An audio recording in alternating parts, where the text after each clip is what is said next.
नमस्कार दोस्तों, welcome to my channel. दोस्तों, आज मैं एक कट्टर मुस्लिम महिला नाजिया इलाही खान का वीडियो लेकर आया हूं, जिन्होंने मोदी जी और राम मंदिर को लेकर बयान दिया है।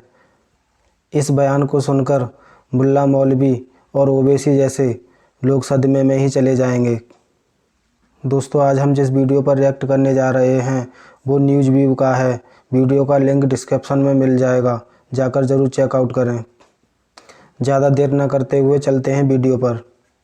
बहुत अच्छा महसूस कर रही हूँ। देखिए, हम भगवान को चुने, सहन होता है, समझ में भी आता है, लेकिन भगवान ने हमारे भारत के प्रधानमंत्री को चुना। ये बहुत बड़ी बात है। मोदी जी को चुना, ये बहुत बड़ी बात है कि 1993 के संघर्ष से 2024 में अब जाकर के जो आस्था थी, जो विश्वास था, जो सपना था, वो पूरा होने जा रहा है। राम राज होने जा रहा है। और अब तो राम जी वहाँ पर आ भी चुके हैं, विराजमान हो भी चुके हैं। मुझे ऐसा लगता है कि ये बहुत पहले हो जाना चाहिए था। सनातनियों को उनका हक बहुत देर से मिला है, बहुत देर से मिला है। आज अगर मेरी माँ को या मेरी नानी को, मेरी दादी को अगर कोई मक्का मुअज़्ज़मा जाने से रोक रहा होता तो मुझे कैसा लगता, मुझे कितना बुरा लगता कि नहीं, आप मदीना नहीं जा सकती हैं, नहीं आप मक्का नहीं जा सकती हैं, आपको नहीं जाने देंगे, तो मुझे बुरा लगता ना। तो कितने साल आप लोगों ने इंतज़ार किया, कितने साल इंतज़ार किया। कभी कभी सोचती हूँ तो आंखों में पानी आ जाता है कि ना जाने कितने महंतों ने और संतों ने अपनी जान गंवाई, कितने राम के भक्तों ने अपनी जान गंवाई, तब जा कर के आज इतने लोगों को ये दिन देखने को मिल रहा है। और भगवान राम सिर्फ सनातनियों के नहीं है, भगवान राम हम जैसे शिक्षित और इस राष्ट्र और इस भूमि से मोहब्बत करने वाले मुसलमानों के भी हैं। हमें भी पूरी श्रद्धा और आस्था है उन पर, हमें भी पूरा विश्वास है उन पर। और इसीलिए मैंने कहा कि 411 सीटों से जब मोदी जी दोबारा शपथ लेंगे तो सबसे पहले नाजिया माथा टेकेगी भगवान राम जी के मंदिर में। मुस्लिम होकर के मंदिर में जाऊंगी। लो, कोई पहली बार थोड़े ही हो रहा है। और मुस्लिम होकर के मैं मंदिर क्यों नहीं जा सकती हूँ भाई? क्या मैं आफ्ताब की तरह बोटियां कर रही हूँ? क्या मैं नासिर खान की तरह बलात्कार कर रही हूँ? या अवैसी की तरह भारत के माहौल को भड़काऊ भाषण दे करके खराब कर रही हूँ? या लैंड माफिया खोल करके बैठी हूँ वक्फ बोर्ड की तरह? या हलाल सर्टिफिकेट की तरह जाली धंधा कर रही हूँ? या हलाला के नाम पर प्रोस्टिट्यूशन करवा रही हूँ? मैं तो ऐसा कुछ नहीं कर रही हूँ। मैं तो आस्था और विश्वास की जगह पर आ रही हूँ, एक पाक जगह पर आ रही हूँ, एक पवित्र जगह पर आ रही हूँ। मैंने क्या गलत किया? मैंने कुछ भी गलत नहीं किया। नहीं लगता मैम ऐसे बोलते हुए कहीं फतवा ना जारी हो जाए? फतवा जारी होगा तो भारत में जितने कोर्ट है उसी में चप्पल घिसवा दूंगी। बहुत बढ़िया वकील है भाई। नहीं, अगर एक मुस्लिम महिला हिंदू के भजन को गा देती है तो उसके लिए फतवा जारी हो जाता है, और आप खुलकर बोल रही हैं। हाँ, मैं तो खुलकर बोलूंगी, एकदम खुलकर बोलूंगी। काहे नहीं बोलूंगी? कौन रोक सकता है मुझे? अवैसी साहब के पास, मदनी साहब के पास, बर्क साहब के पास बहुत बड़ा फ्रीडम ऑफ स्पीच है। आर्टिकल 19, 14, 21, 22, 29 मेरे लिए नहीं है। काहे नहीं होगा मेरे लिए? मेरे लिए नहीं होगा। बहुत बढ़िया। हम भी फ्रीडम ऑफ स्पीच पे बात करेंगे, फ्रीडम ऑफ स्पीच पे बात एकदम। और मैंने तो संविधान पढ़ा हुआ है। अवैसी अगर बैरिस्टर है तो नाजिया कोई जाहिल अनपढ़ तो नहीं है कि वो समझा देंगे भाई मेरा फ्रीडम ऑफ रिलीजन है, मेरा फ्रीडम ऑफ स्पीच है। तो मेरा कहाँ चला गया? मेरा कहाँ चला गया? मैं जाकर के सीरिया में ढूंढूं क्या अपना फ्रीडम ऑफ स्पीच? मैं सीरिया में ढूंढूंगी क्या? बहुत बढ़िया। फ्रीडम ऑफ स्पीच की बात कर रहे हैं तो बात भाईचारे की करिए ना। ये तो कहीं ना कहीं बोल रहे हैं कि धर्म के नाम पर, मंदिर मस्जिद के नाम पर बार बार माहौल खराब होता रहा है। चलिए भाईचारे की बात करते हैं। हाँ जी। ज्ञानवापी दे दो बिना लड़े। बहुत बढ़िया। भाईचारे की बात करते हैं, भाईचारे की बात करते हैं ना। सनातनी बेटी श्रद्धा की बोटियां करके आफ्ताब को फिर ससुराल भेज दिया गया जेल। हमारे और आपके टैक्स के पैसे पे उसको दामाद बना करके रखा गया है जेल के अंदर। कटवा दो, औजार बना दो नामर्द, क्योंकि इस्लाम तो यही कहता है। इस्लाम तो यही कहता है ना कि बलात्कारियों को नामर्द बना दिया जाए। सऊदिया का कानून भी यही कहता है और हमारे अल कुरान 30 पारा भी यही कहता है कि अगर कोई भी मुसलमान मर्द ज़िना करता है तो उसको नामर्द बनाया जाए। अच्छा। बनाओ। मैं लिस्ट दे देती हूँ बलात्कारियों का, मुसलमान बलात्कारियों का। आपने ज्ञानव्यापी की बात की कि ज्ञानव्यापी दे दो, भाईचारे की बात करेंगे, शुरुआत करेंगे, करते हैं शुरुआत ना। ओवैसी साहब ने कहा था कि 1991 का जो वर्शिप एक्ट है उसका उल्लंघन है ये। क्यों वहाँ पर पूजा नहीं हो रही थी? 1717 से वहाँ पर पूजा हो रही है। जयपुर के महाराजा जी ने जब वहाँ पर चबूतरा बनवाया था, चौकी रखी थी, वहाँ से लेकर के 1858 में पहला मुकदमा दायर हुआ था। 1885 में फैजाबाद कोर्ट में सीरियल नंबर 68 केस गया था और उसके बाद से लेकर के सर्वोच्च न्यायपालिका में जब 2 डेकेड लड़ाई निर्मोही अखाड़ा के साथ और वीएचपी के साथ जब हो रही थी, तो ये लोग क्या अपने मुंह में लेमन जूस लेकर बैठे थे? All India Muslim personal law board लड़ करके क्यों नहीं जीते? लड़ करके क्यों नहीं जीते? सबूतों के आधार पर क्यों नहीं जीते? जब आचार्य जी ने 441 वेदों और ग्रंथों के सबूत रखे थे मुसलमान जज के सामने, तब उसको क्यों नहीं काट पाए? अरे भाई, लीगल भी आप जीते हैं, धार्मिक भी आप जीते हैं और इमोशनली भी आप जीते हैं। तीनों आधार पर आपकी जीत हुई है। तो अब इसमें क्या हम लोग क्या बोल सकते हैं? और अवैसी साहब जो बोल रहे हैं वो अपना टीआरपी बनाने के लिए, माहौल गर्म करने के लिए ये सब बोलते रहता है। खुद बैरिस्टर है, 5 मुसलमान भी बैरिस्टर नहीं बना पाया, 5 मुसलमान भी बैरिस्टर नहीं बना पाया। लेकिन मैम, एक तरफ जहां राम के नाम पर राजनीति तो दशकों से होती आई, लेकिन अब सीधा आरोप लग रहा है कि बीजेपी जो है एक पॉलिटिकल इवेंट ऑर्गेनाइज कर रही है, ये कोई आस्था वास्ता का प्रोग्राम नहीं है। तो फिर अवैसी भी नमाज बिछा करके नमाज जो है अपने सियासत के फायदे के लिए ही पढ़ता होगा, उसी के लिए पढ़ता होगा। धार्मिक अगर किसी के धर्म को हम उंगलियां उठाएंगे तो हमारे धर्म पर भी तो उंगलियां उठेंगी ना। आप लोग बहुत शरीफ आदमी लोग हो, सनातनी बहुत टॉलरेंस है, बड़ा बर्दाश्त है आप लोगों के अंदर। सही सुनो, बताया बिल्कुल सही। कौन बता रहा है? आमिर खान ने कहा था ना कि इस देश में इंटॉलरेंस बढ़ गया है, डर लगता है। अब यहाँ का नमक खा करके और यहीं के थाली में लुंगी उठा करके हगने वाले को मैं एकदम वैल्यू नहीं देती हूँ, एकदम वैल्यू नहीं देती हूँ। इसलिए लाल सिंह चड्ढा का मैंने लुटिया डुबो दिया था सारे स्टेट में केस करके, सारे स्टेट में मैंने केस करवाया था कि इसको बैन करो। अच्छा मैम, एक तरफ अभी बहुत पवित्र जगह हम लोग खड़े हैं, प्रभु हनुमान जी का ये स्थान माना जाता है और बहुत प्राचीन है। जब कहा जाता है कि कण कण में राम है, व्यक्ति व्यक्ति में राम है और राम की कोई अस्तित्व नहीं जान पाया, ना जान पाएगा, क्योंकि वो बिना आकार के होते हैं। आस्था तो यही कहती है। तो फिर जब रोम में राम है, तो इतना पैसा लगा करके एक भव्य मंदिर बनाने की क्या आवश्यकता थी? लोग कह रहे हैं कि एक अच्छा हॉस्पिटल बन जाता राम के नाम पर, एक अच्छा विश्वविद्यालय बन जाता, तो लोगों के लिए फायदा होता ना। कौन सी मस्जिद जो है वो हॉस्पिटल और यूनिवर्सिटी खोल रही है? कोई मस्जिद खोली है क्या? नहीं। तो कहीं से तो शुरुआत करनी पड़ेगी। नहीं, सारी मंदिरें सरकार को टैक्स दे रही हैं, सारी मंदिरें यूनिवर्सिटी खोल रही है, कैंसर हॉस्पिटल खोल रही है, गुरुकुल खोल रही है। मंदिरें तो बहुत पार्टिसिपेट कर रही हैं, बहुत, और अपने पैसे से पार्टिसिपेट कर रही हैं। और राहुल बाबा के अब्बा जान ने बनवा दिया क्या मंदिर? अब्बा जान या पापा? अब्बा जान, पापा अरे कश्मीरी पंडित है। नहीं, उनके घर में उनके कौन है कश्मीरी पंडित? राहुल गांधी है, खानदानी मुसलमान है। हाँ, देखिए अंकल जी एकदम सही कहे हैं। 1954 तेरे को मानने सुनिए 1949 में अजमेर शरीफ गए थे नेहरू साहब।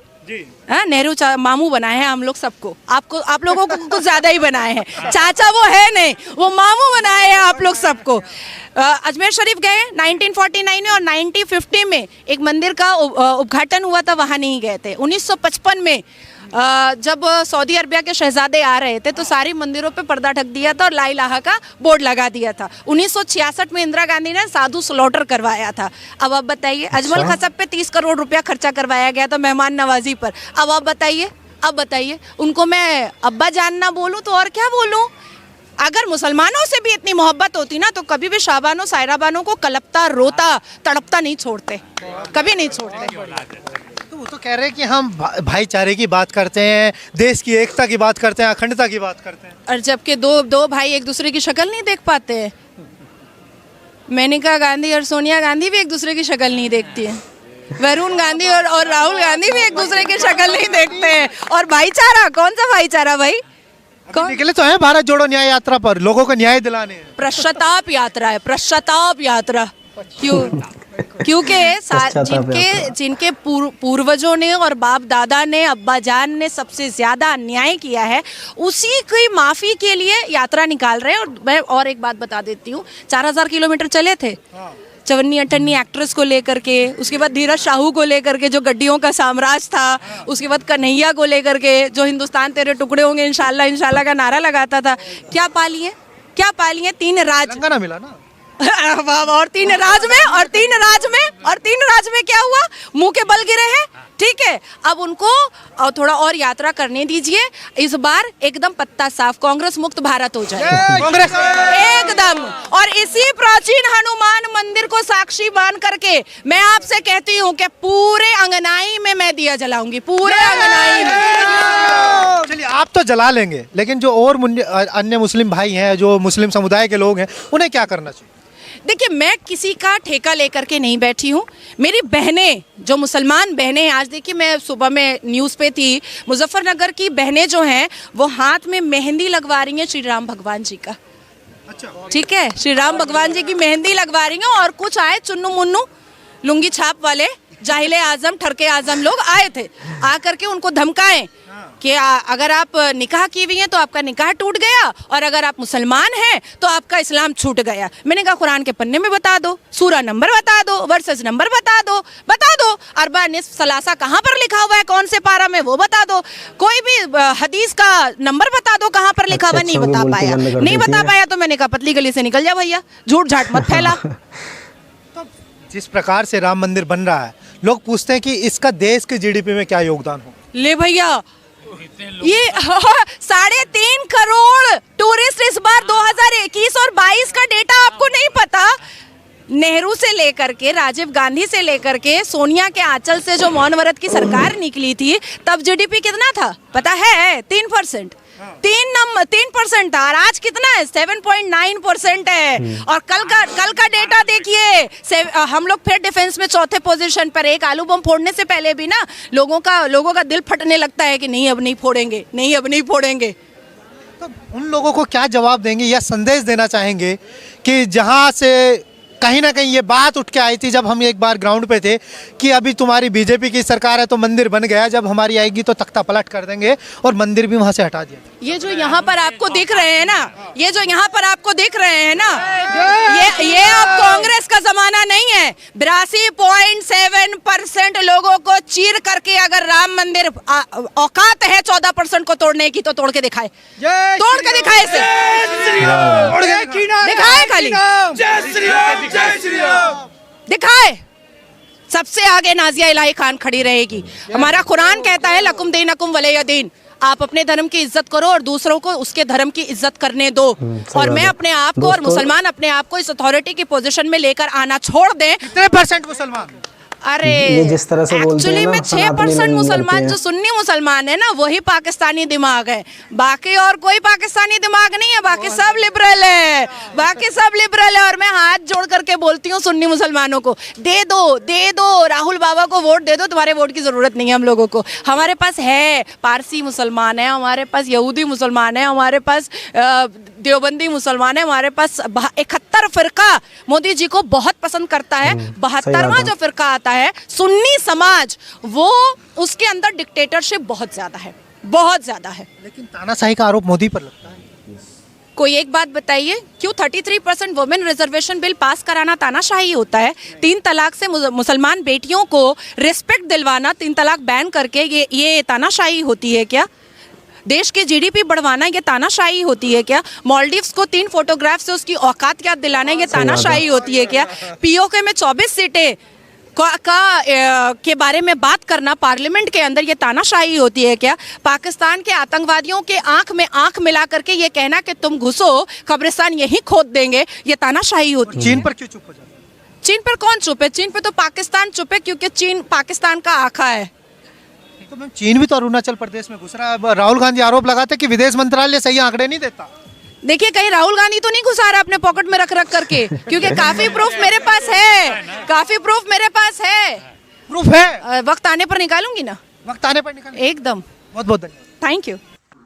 तो दोस्तों, नाजिया जी ने मुल्ला मौलवी और ओवैसी जैसे कट्टरपंथी लोगों को किस तरह सबक सिखाया है। फतवा जारी करने वालों का तो कोर्ट में चप्पल घिसवाने की भी बात बोल दी।